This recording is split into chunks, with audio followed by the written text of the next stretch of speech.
Hello and welcome to Imagine Amazing, Oregon HFMA's podcast with its current president. We are so excited to be back with you for a third season, which is packed full of exciting content. Yes, we're so excited to be in our third season. There's so much content coming to our followers this year, and we can't wait to share it all with you. In our first episode of the season, we were joined by healthcare workers in the state of Oregon, sharing how the vaccine mandate has impacted their organizations and their futures. In this episode, we're thrilled to be joined by two key healthcare vendors who are feeling their own impact as they work to support the healthcare industries. So consider this chapter 2 of the impact of COVID and the COVID mandates. As this is the President's Podcast, we are joined today by Oregon HFMA's 2020 through 2022 Chapter President, Tammie Coon, who will be providing us with important chapter updates and healthcare trends in Oregon. Tammie, 2 years and still going strong. Congratulations. Thank you so much for your leadership, and we're happy to have you with us today. And as a reminder to our listeners, this podcast is available on all popular podcast platforms and is now viewable on Oregon HFMA's YouTube channel.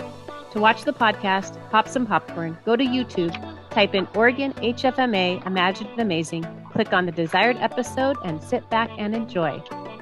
I'm one of your hosts, Jeff Johnson. And I'm the other host, Kelly Smith. Today's episode of Imagine Amazing is sponsored and made possible by one of Oregon HFMA's Diamond sponsors, Professional. Professional is committed to delivering quality services that exceed the expectations of their clients. Focused on early out and collection services, Professional's clients see results that are better than industry average thanks to their unique methodology that combines consumer-centric services with unsurpassed security, compliance, training, and accreditation. To learn more about Professional, please visit www.professionalcredit.com. Thank you so much, Professional.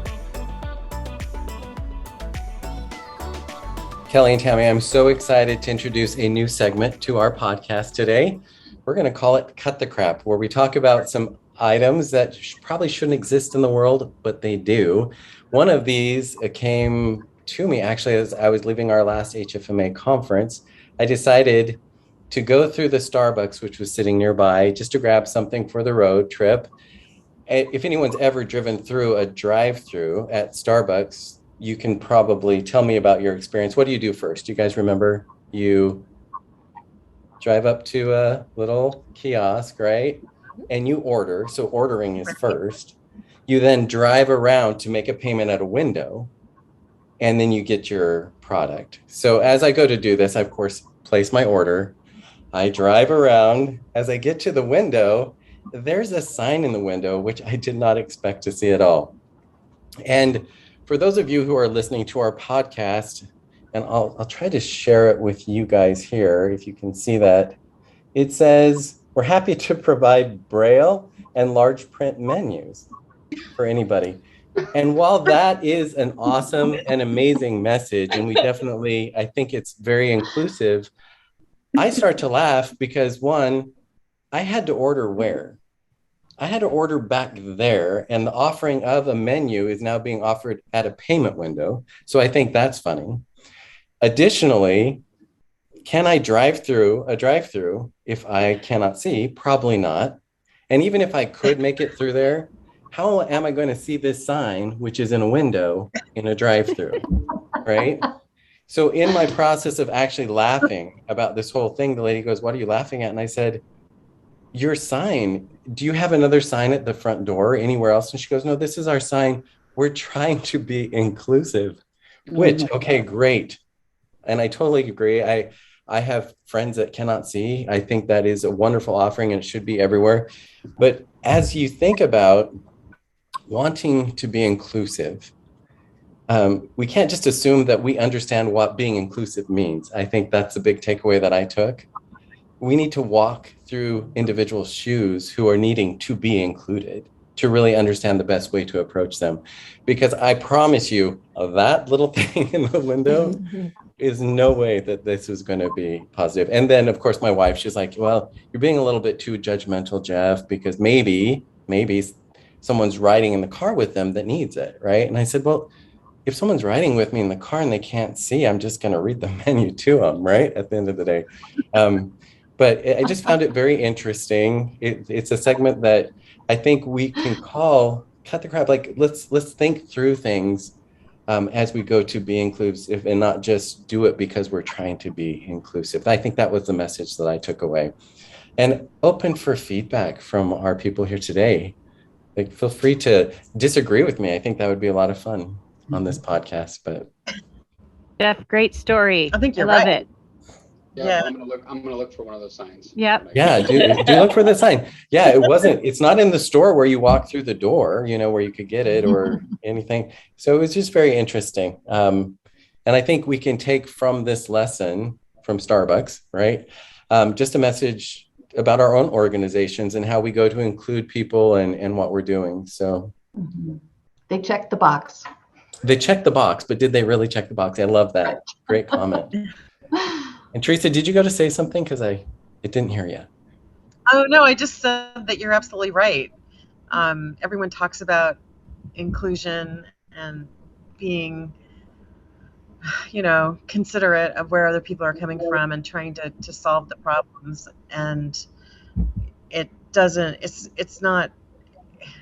is just checking the box. I mean, you have to really go beyond that to understand where other people are coming from and really have empathy for them in their situation to solve and offer good solutions. So, and it goes across the entire gamut of everything we do every day, right?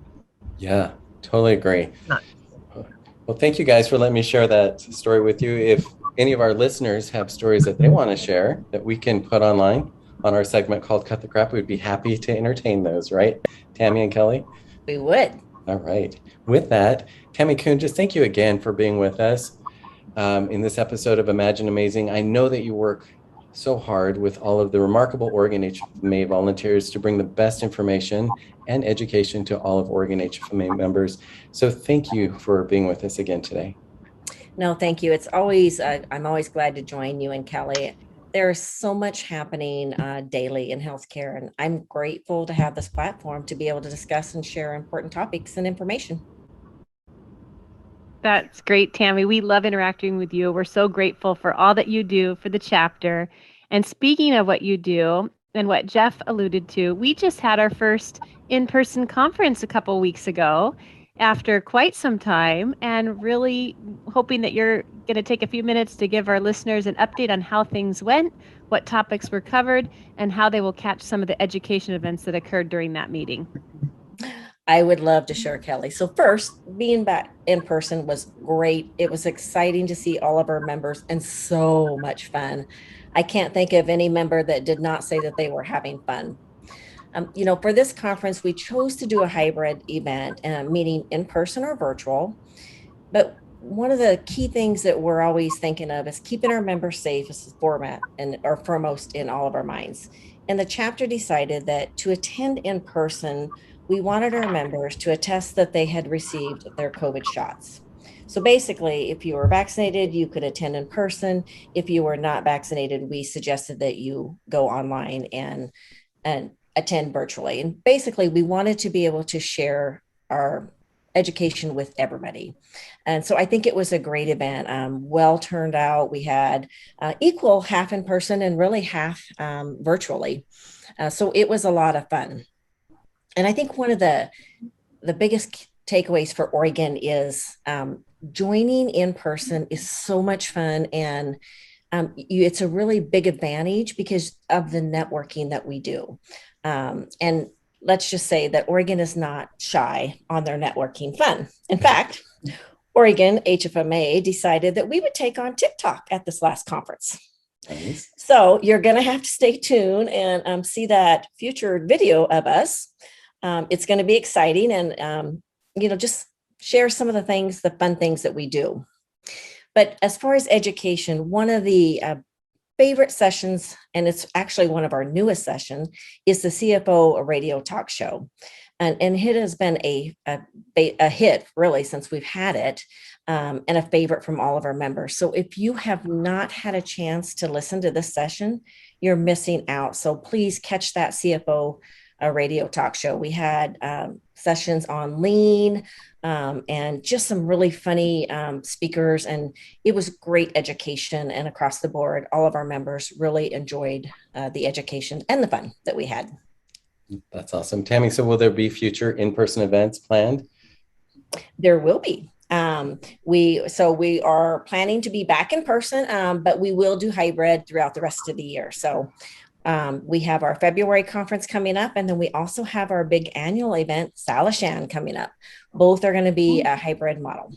That's awesome. I was there as well. And one of my big takeaways was just how great the chapter did at merging the technology with the in-person experience. And I just learned that it doesn't really matter where you're at in your life and what you're facing. You can join these great educational sessions because Oregon HFMA has opened it up either to be online or to, like you said, enjoy it in person. The other thing I thought was interesting as a participant, so exciting to go and be there with others, is we're now accustomed to live streaming our sessions so that if you're not there in person, you have the opportunity to listen to the education sessions. But for the first time, I was live at the conference with a speaker who was remote and yeah. calling in and presenting. And, that worked very well too. No problem with the audio. And we were able to get some very good speakers by accommodating them in that way too. So it was a ton of fun. And Tammie, if someone wanted to learn more about the hybrid conferences that we offer and when the events are scheduled to happen for Oregon HFMA, where should they go? Well, I have exciting news. So Oregon HFMA recently updated their website. So all of our conference information, education, networking opportunities, they're all updated on our new website. So you can learn more about that by going to www.oregonhfma.org. We also want to invite everyone to join our next full day conference happening February 17th, 2022 in Portland, Oregon. It's going to be hybrid. So again, meaning you can join in person or virtually, whatever meets your needs. Oh, that's awesome. And as the chair of the committee that's overseeing the February meeting, I can assure you it's going to be an amazing one-day event full of great education. And it's the first time that we're offering this format. So we typically have a 3-day conference session with both patient accounts and finance. And for the first time ever, we're offering a workshop. So it's a single day workshop designed so that those that attend really can, at the end of the day, leave with new skill set, new tools in their toolbox. So we're very excited to be offering some more information about that.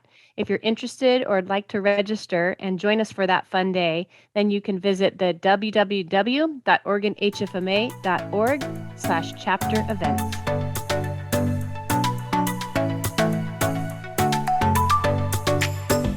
Thanks, Kelly. So I'm very interested in today's podcast. So with so many mandates being imposed on healthcare systems, local, federal governments, I thought it would be valuable to discuss the impacts of these mandates and the impact to the healthcare system vendor partners in Oregon. Tammie, I'm really so grateful that you picked this. And I love that we're digging in a little bit deeper to this topic versus just leaving it where we left it in the last episode.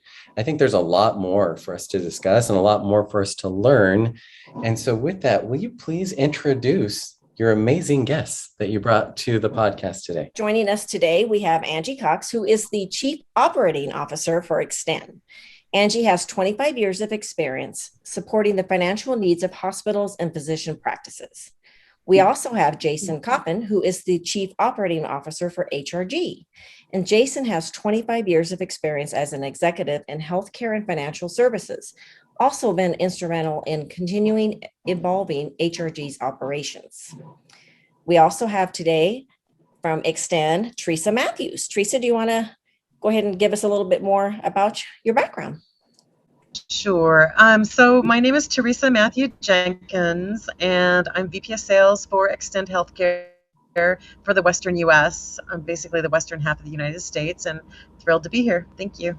Awesome. And also joining us is Kelly Ryan from HRG. Kelly, do you want to give us a little bit about you? Sure. Thanks, Tammie. So I am the VP of Business Development also for the West Coast and working on evolving sales and working closely with Jason and our amazing operations team. Perfect. Well, I am excited about hearing the insights from all of you guys and the impacts that you guys have seen in your organizations. Yes, and thank you, everyone. We're so happy to have you join us today on our podcast and excited to hear from you. And just a little quick background, in the previous podcast, we focused questions on healthcare providers and systems to get a better sense of how the vaccine mandates were impacting their operations. And we decided we wanted to branch out a little further, recognizing that that also would have had an impact on your organizations. And so today we join you and are interested to hear what you have to share with us. And so my very first question is, how have the COVID mandates impacted your staffing? And HRG, we'll start with you. Sure, yeah, thank you. So when COVID first started in 2020, HRG moved to a remote workforce. So I initially thought that would be about a 4 to 6 week period. And once we hit about the 2-month mark, we decided that we had to invest in some additional communication and tools to be successful. So we, like other organizations, we got serious about Microsoft Teams. We deployed web cameras. We moved to IP phones, and we started scheduling video meetings like this one, right? So we all got used to being on Teams. Really, the mandates affected just a small number of staff that we had in headquarters, but we had to do a lot to keep that staff safe. So we really focused a lot on keeping the small number of folks we had in headquarters safe, but allowed the majority of our staff to be remote. And we really haven't seen any negative impacts on staffing. In fact, it really kind of opened the doors for us to have more staff. It allowed us to hire for specific needs for some of our clients. And so we've been in a unique position that we could really help with some needs our clients had, especially facilities that didn't have the ability to go remote. So we could really come and augment and help with some of that. So for us, it really helped us deploy some new technologies, mature our business model, but also we've been able to grow our organization as part of that too. So.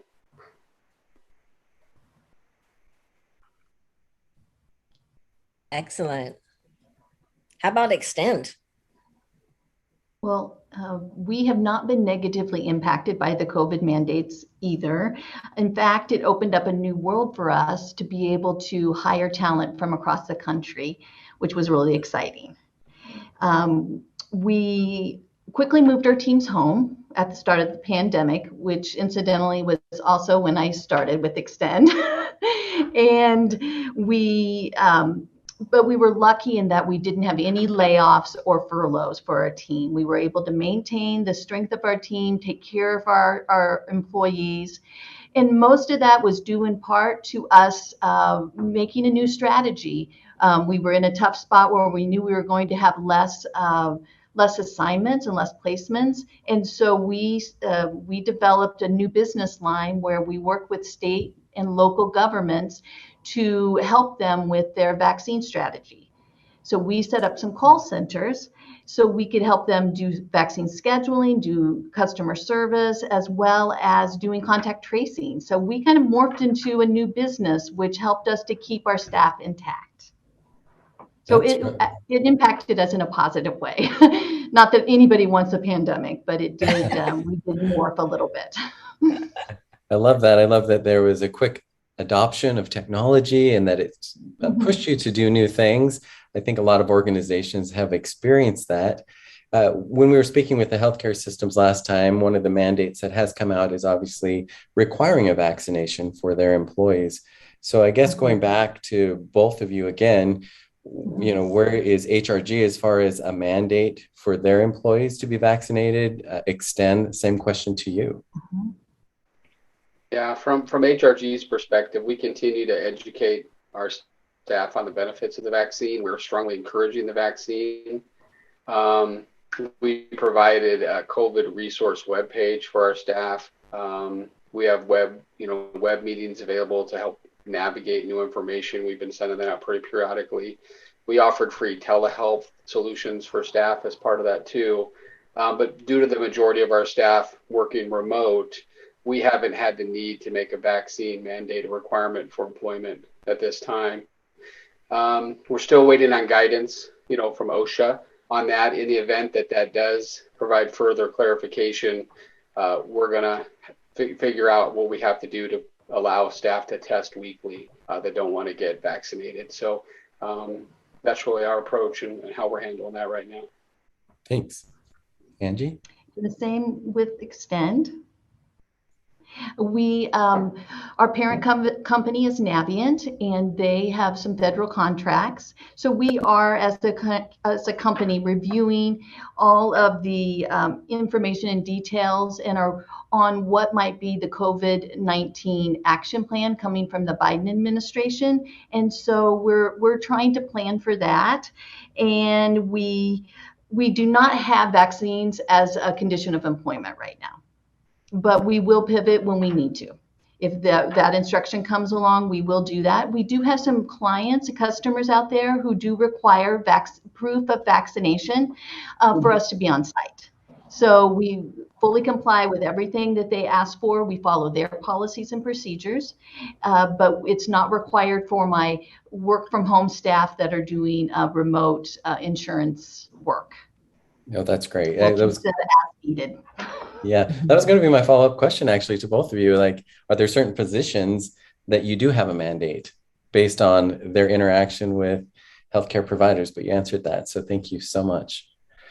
Yeah, we have the same guideline. If it's required by one of our clients, then we'll put vaccinated staff on it. Or if we need to go on site to a facility, we ask for our staff going on site to be vaccinated as well. So, yeah, that's we great. have taken one step further. We have surveyed all of our teams to see where they are in the status of getting vaccinated, because it could happen. We've had them enter their vaccination status in Workday, which is our HR system, just so we can help plan. You know, is it a big thing for us? Is it a small thing for us? And considering we're across the nation, we just need to have that at our disposal when we do get that direction on an action plan. No, I think that's great. really good, and maybe an important distinction between some flexibility that the healthcare providers have had and what some of our vendor partners are able to offer for their staff. And I had a chance at the conference last week to talk to some of our vendor partners and find out how has this impacted your ability to meet directly with clients. So it falls exactly with what you're saying here. But my question follow-up for both of you is, have you put in any restrictions for staff who about attending conferences if they're not vaccinated, or even traveling if they're not vaccinated? We have not. If people are comfortable, we leave it up to them. If they aren't comfortable, we're not requiring it. For some of our, salespeople, we're letting them lead with what they're comfortable with at this time. Thanks, I would Angie. like to say, in the beginning, we really took a hard look at travel and really only asked people to travel if it was very, business essential. But as we matured through COVID and we learned more, right now it's a personal choice, so we are seeing more clients open to people come on site. There's more face-to-face interaction. So we are seeing more on-site travel happening. But really at this point, we allow it to be a personal choice for the client and for the people involved in the on-site travel too. It is nice that it seems like the business environment is much more comfortable with these types of meetings on Teams. So there's a lot more choices to talk to clients than there was traditionally in the past before COVID. So, yep. That's awesome. I was curious, what have you seen? You work so closely with so many healthcare systems. What are you seeing the impact of the mandates having on them, on their revenue cycles? And what is the big ask from them coming to you as organizations? So we'll go ahead and start with you, Angie. Well, we are definitely seeing people reach out to us, hospitals reaching out to us, asking for help in some staffing. Some of the hospitals that do have mandates, they need some help just being able to bring revenue in the door. So we've developed through, especially since starting up our new business line with public health, we've been able to work with our recruiting to do mass recruiting quickly. We have a technology that we're able to help with training and other pieces of getting someone on board quickly through technology. So we're just trying to be ready for the need because we've had people reach out and they need a quick turnaround. Yeah. So we have to be ready, have people ready to help to restore the health of an organization. Awesome. Jason? Yeah, I know that many of the hospitals that we work with, they've saw an increase in revenue, I think from pre-COVID periods.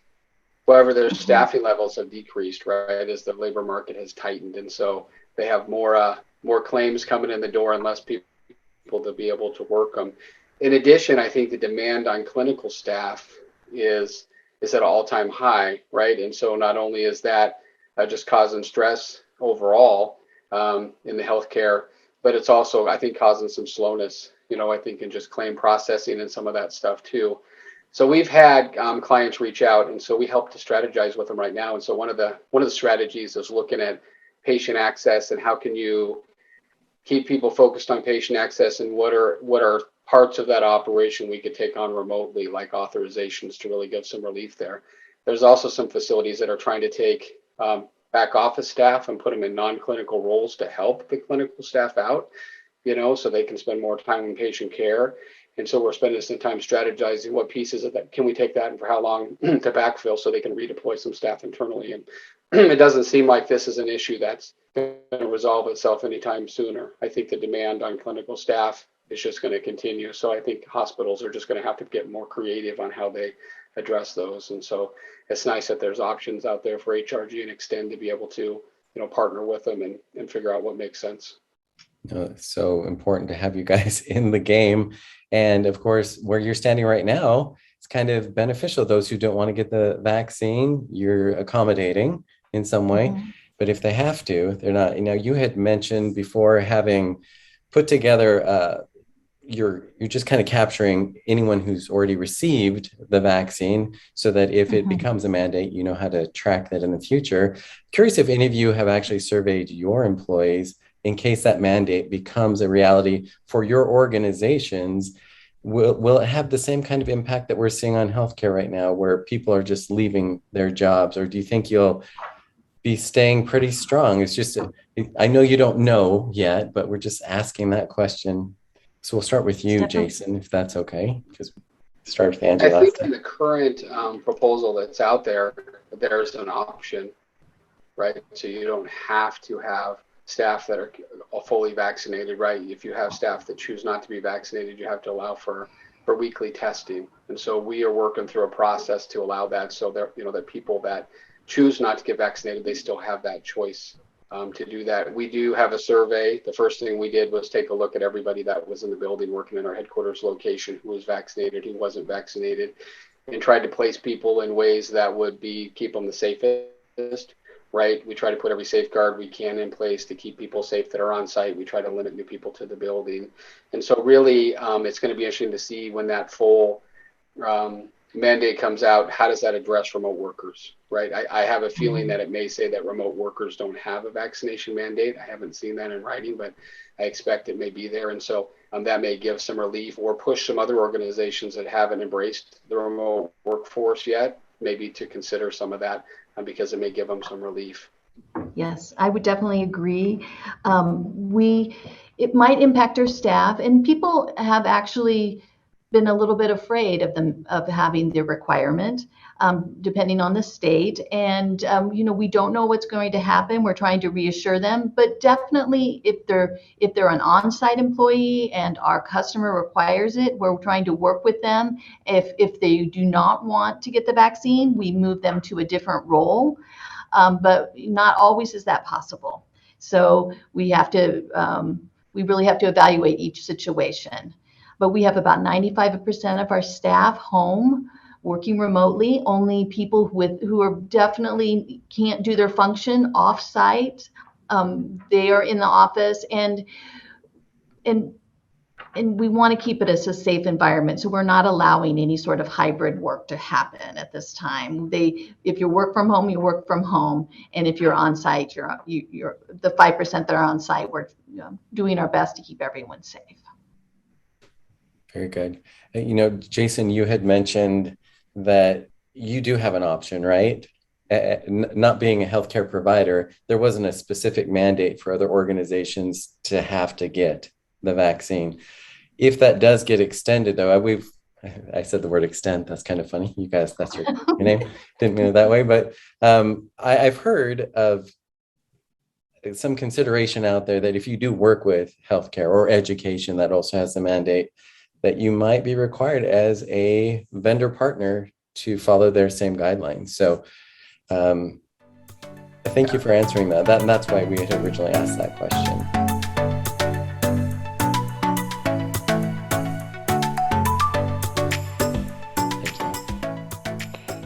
You know, one thing as you both talk about this new world of either remote completely or hybrid, I think all of us now find ourselves in a position of what is the new normal going to look like? And will we go back? Will we continue to be remote as a permanent option for our employees? And so I'm just curious to get your insight about what you think the new normal will look like for your organization. So Angie, how about for you? So at Xtend, we are going to, our work from home teams are going to remain work from home. We've actually made our footprint smaller. We had a very large space here in Hendersonville as our corporate office. We've been able to close down one phase, and we're thinking about closing down another one. And everyone is very encouraged by that because they're all in fear that we're going to have them, say 30 days, you need to come back in. But we've weathered this storm. We know it's successful. And we think this is our new normal. We're just learning how to manage it the best we can. Oh, that's great. And I think you're right. I think at this point, even those employees who thought, oh, it's temporary, I'll go back in the office, I can't wait to go back in the office. If you asked them now to come back into the office, they'd say, time out, I kind of like my gig.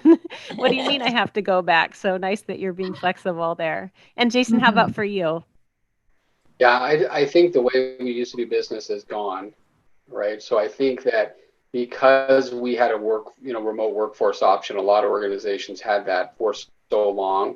There's just an expectation in the marketplace that if it's that type of position that you offer that, right? I don't think you can staff anymore with those types of positions in a building. There are some employees that do their best work in a building, and so we allow an option for that. We also have to print in a building too, because we don't allow people to print PHI at home. There's just too much risk there. So we have people that print in a building, but since COVID, we've been recruiting new staff across the country. So it wouldn't even be viable for us to move back to everybody in one building because our staff is across the whole United States now. So for us, much like Angie said, we've actually improved production because I think some of those issues that you might have saw in the past, dress code and some of those issues just don't exist. You don't have to spend time on that. And it seems like people's days are a little bit more organized. We do find, though, that people miss that personal interaction that they had in the office. So it's really important. I think employee engagement becomes a much more important issue in this new workforce, right? It doesn't have to be everybody on site in the building, but people still want to talk about their day and they still want to have friends at work. And so just finding ways for people to be able to engage, I think, is how we continue to do better, right?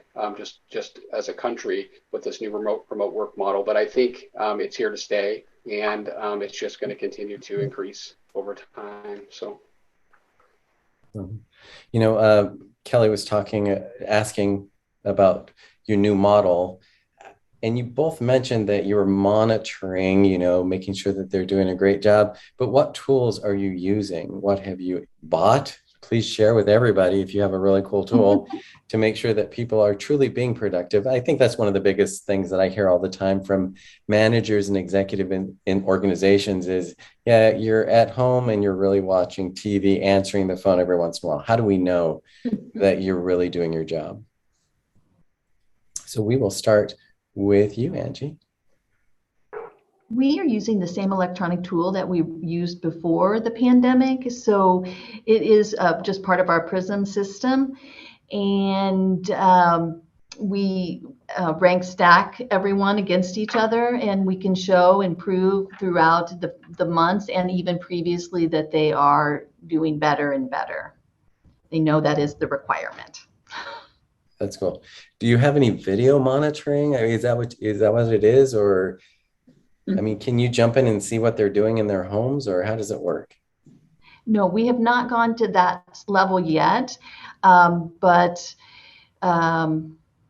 we've not felt like we've needed it at this time, but we're not opposed to it.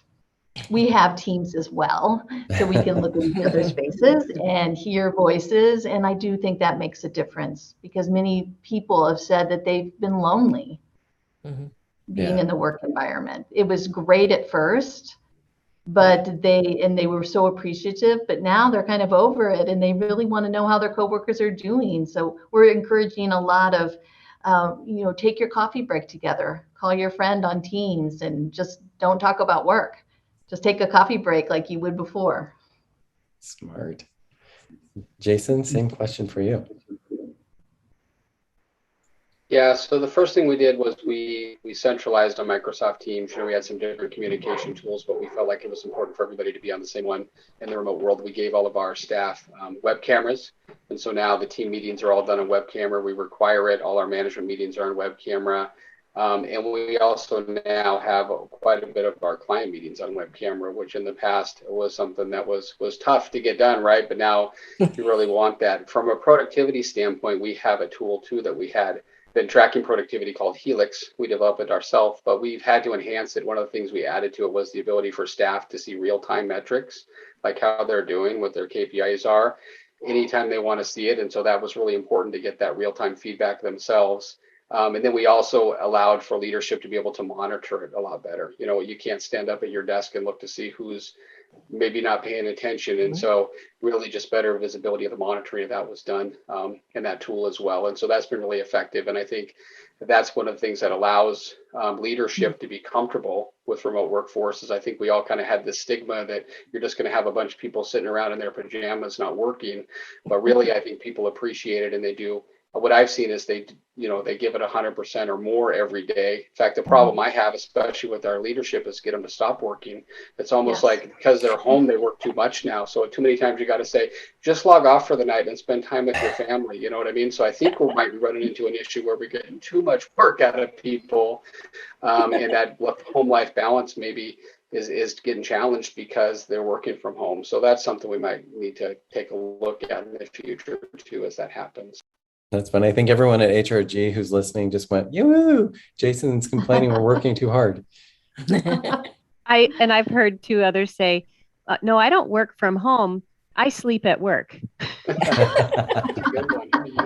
Right? That's the new world.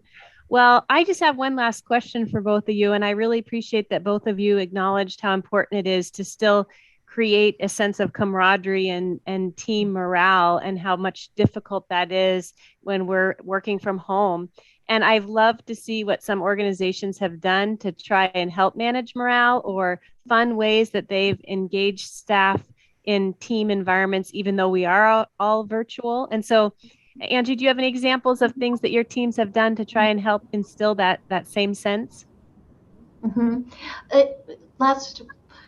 Let's see. Recently, we had a conference for all of our leadership, and we focused on a book from David Burkus that's called Leading from Anywhere, and it had really good and innovative ideas where you can get people to feel engaged. So even if it's starting off a meeting or ending a meeting, where they'll say, "Okay, what's your favorite pizza?" Even if it's just like a 5-minute thing where people feel like they're getting to know that coworker, or what's your favorite football team? What's your all-time favorite movie? So just, throwing out some of those questions that everybody gets to know a little bit and maybe can bond with somebody. Having those breaks, having Taco Tuesday together. So it's a great book. I do recommend it. And we're trying to do fun things like everybody's showing their carved pumpkins now in their home costumes. And we're sharing recipes for Thanksgiving. Oh, I love that. Yeah. Good. Jason, how about HRG? Yeah. Yes, from that perspective, we tried to be really transparent through COVID on the decisions we were making and why we were making them, and really communicate that to our staff. We got best places to work again this year, but I was really worried about that because I wasn't sure how staff were going to react, right, to all this change. We had so much change, and how were they going to feel about us as an employer? And I think because we were so transparent on everything we were doing, and we really made sure everybody felt safe, that made the difference there. So I think that was number one.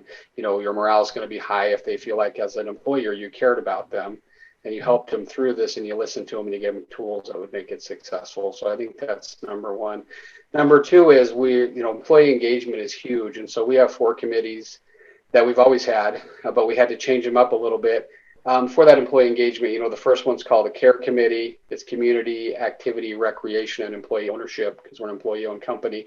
And it's really just finding ways to celebrate or get together, get staff together. And so the way we did that had to change. And a lot of that was, after hours, bingo party or different things like that, or people posting pictures on a new Facebook page we created for HRG employees, that kind of thing. And so the CARE Committee is doing that. We have one called Master Builders, which is a team of experts and users really that help enhance our Helix software that I talked about. They recommend that the changes, they vet those and they test them. And so, having employees continue to be engaged in that area really helped. We have a health and wellness committee that does what you'd expect it to do, right? So physical fitness, mental health, but like yoga at your desk, finding things like that to roll out to people is important. And then we have a Veterans for Veterans committee, which is veterans finding ways to help. And actually that has increased over COVID. There's a lot of veterans that have felt very isolated.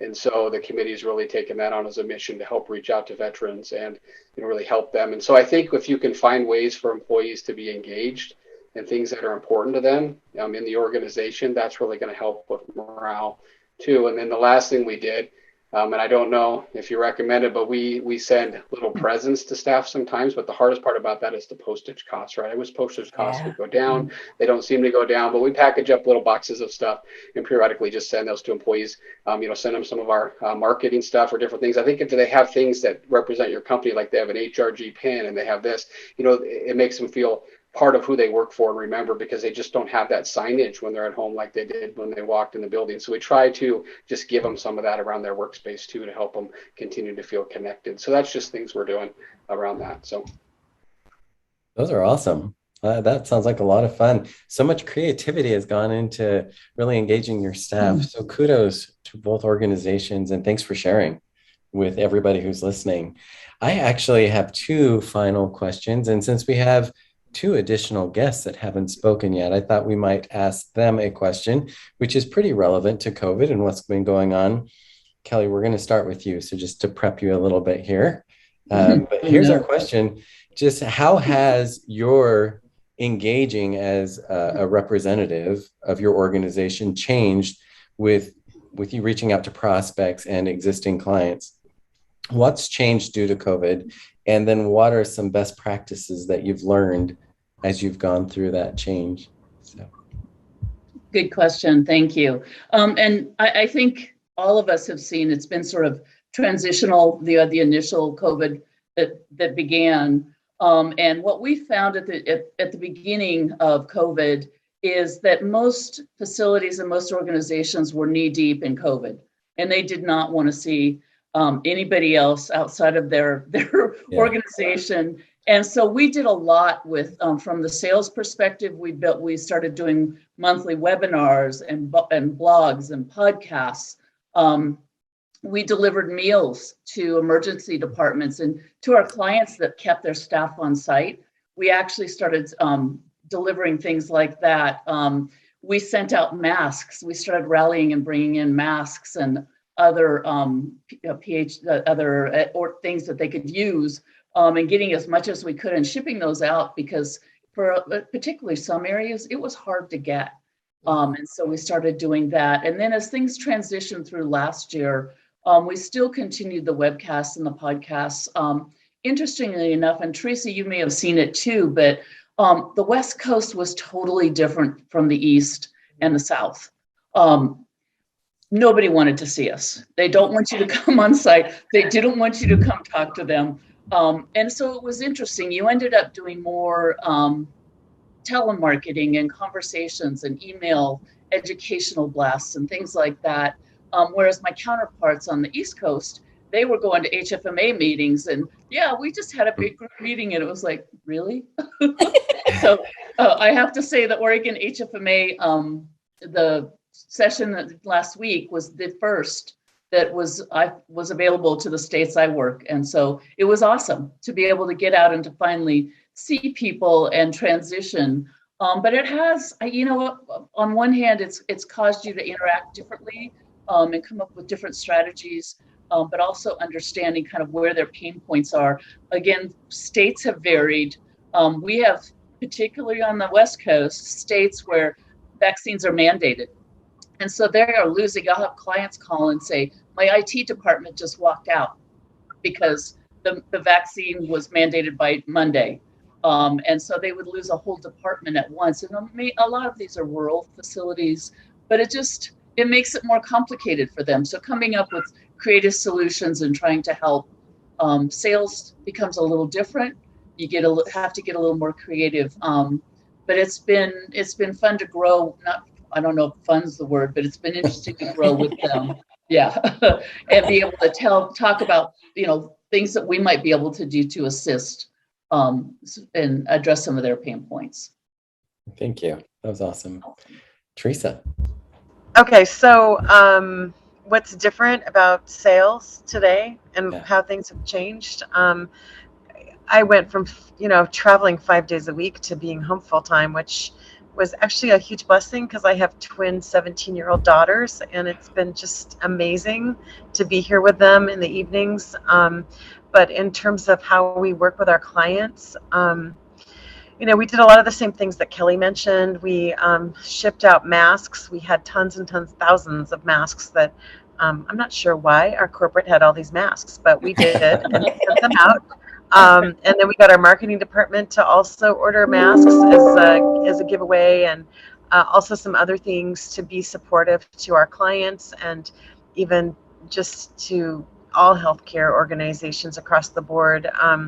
And we did some, wonderful community service type events. We made masks because it was bad. There was times where you couldn't even get a mask, right? And so we had mask patterns going around and that kind of thing. But anyways, beyond that, we tried to keep things consistent in terms of supporting our customers and making sure that we did everything we could do to bring in cash.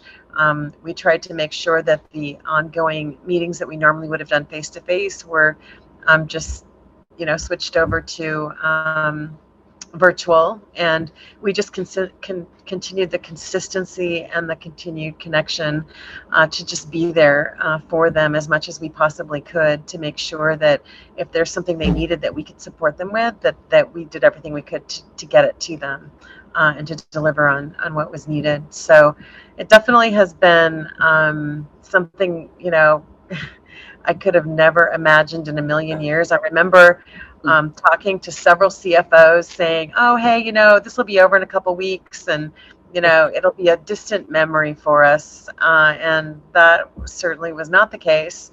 And like Kelly said, on the West Coast, conferences, meeting face-to-face, all of that is still pretty much locked down in a lot of ways. I was able to do some trips this summer, and we certainly are starting to have a few more face-to-face events. But it has been definitely a completely different approach in terms of partnering with our clients and potential clients. So it's been interesting. It has. Well, thank you for that response, and thanks for jumping in and sharing. It's so interesting to learn what people are dealing with and how they've managed through that. So thank you again for sharing. I know both of you have touched, Jason and Angie, on how you're helping organizations today, but we're going to give you one last opportunity to share. Oregon is one of those states that is on lockdown, like everyone said. We do have the mandates for healthcare workers and education workers to receive the vaccine, not optional. That was coming down from the government here. And so just would you share with our listeners how your organizations are able to help hospital systems to support them during this time with their staffing requirements and other things that they may be in need of? And Jason, we'll let you go first. Yeah, so we provide complete business office services, extended business office, HIM coding, early out self-pay, and then some interim business office directors. And so we've really seen an uptick in our CBO business. I think there's a lot of facilities that are having a difficult time staffing, right? And also when they lose that key leader. And so that's where that complete business office solution makes sense. And for several of our facilities, it's really taking on their staff and then adding our staff and doing that model for them. So it's been a good opportunity for them there. We've also had some opportunities where they were going to lose some coders over the vax mandate. And a lot of that was because if they're on site working, the mandate was required. But if they're remote, they're not. And they just didn't have remote capabilities. And so we could take their staff and put them on for HRG in a remote capacity because we had that infrastructure, but continue to work for them. And so that's been really a successful model for them as well. And then we've seen quite a bit of leadership changes. And so just being able to provide, vaccinated interim directors that can go on site, there's just a big need there right now. And so I think that's something that's just going to continue to trickle through the healthcare market, is just having those leaders, especially for those critical access hospitals. They're just having a really tough time recruiting, and then wages just continue to skyrocket in specific areas. And so I think that's where using somebody like Xtend or HRG can help normalize some of that, right? Because we have bench strength, we can fill the gaps on vacation, all those different things. And so it really helps when they're really getting pressure, I think, on just skyrocketing wages, having to pay big dollars for lower paying positions, just because that locally that's the market. And so did I miss anything else, Kelly, on that? No. That was pretty comprehensive. All right. Awesome. Thank you. And I agree with what Jeff said. One thing we have to remember too, like the clinical teams, also some of the coding have decided that they wanted to retire. If they have to make a decision, some of those people, so we've been able to pick up and help, but we do have the full range of services and are happy to step in and help in any staffing shortages that they might have. So I'm going to tag team with Teresa just to finish up that last question. Okay. I would just say, everything we do is very customized. That's how we ended up getting into doing the vaccination sites. We do end-to-end solutions, so everything can be very built around the needs of the facility very specifically. We provide a complementary analysis that we can provide to help identify the specifics of what you really need if you don't know. But otherwise, we're just here to help in whatever fashion needed. So just reach out and we can have a conversation about your needs. And, we appreciate the partnership and the opportunity to be here. And certainly thank you for this great time together. It's just been awesome. Thanks. well, thank you. Yeah, thank you so much for joining us today.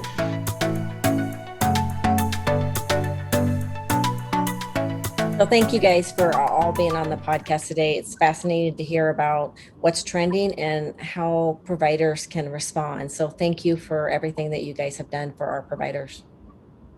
Yeah, I echo those thanks too. And I think just another example of how a public health emergency presented opportunity. And I found ways for us to work better together as vendor partners and provider organizations. So as a provider, I thank you all for coming to the aid and providing additional assistance in ways we never thought possible. So thank you very much. And then Tammie, as we leave today, do you have any chapter updates that you want to share with our listeners? Yes, I do. So always a lot going on for the members of Oregon HFMA. So Oregon members are encouraged to check out our Western Region Symposium. It's happening in Las Vegas at the Paris Hotel and Convention Center, January 16th through the 19th of 2022.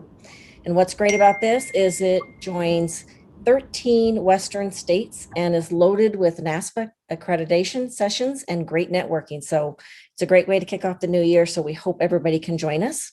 And then also, as we mentioned earlier, so we have the winter conference happening February 17th in Portland. Details and the registration is going to be posted on our brand new website. So don't forget to check that out. It is going to be a hybrid event, so a meeting in person and virtual. And then you can pick your comfort level, whether you want to join us or not. But we hope you can join us because we have some great networking opportunities going on. And then, as always, to register, you can go to the conference information at www.oregonhfma.org.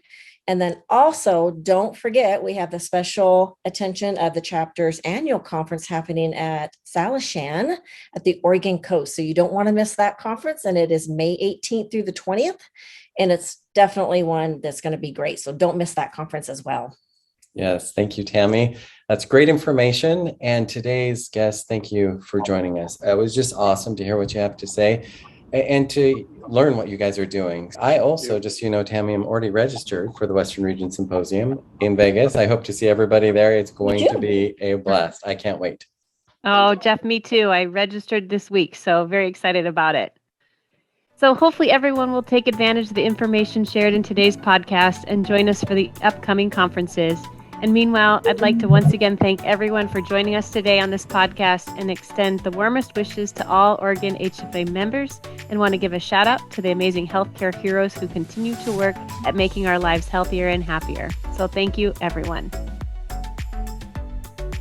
This episode of Imagine Amazing is brought to you today by Professional. To learn more about Professional, please visit www.professionalcredit.com. Thank you so much, Professional. This podcast is available on Apple Podcasts, Google Play, iHeartRadio, and all other popular podcast platforms, as well as YouTube. Please find us, like us, and follow us for exciting content in 2021 through 2022. Also, to learn more about Oregon HFMA, please visit us at www.oregonhfma.org.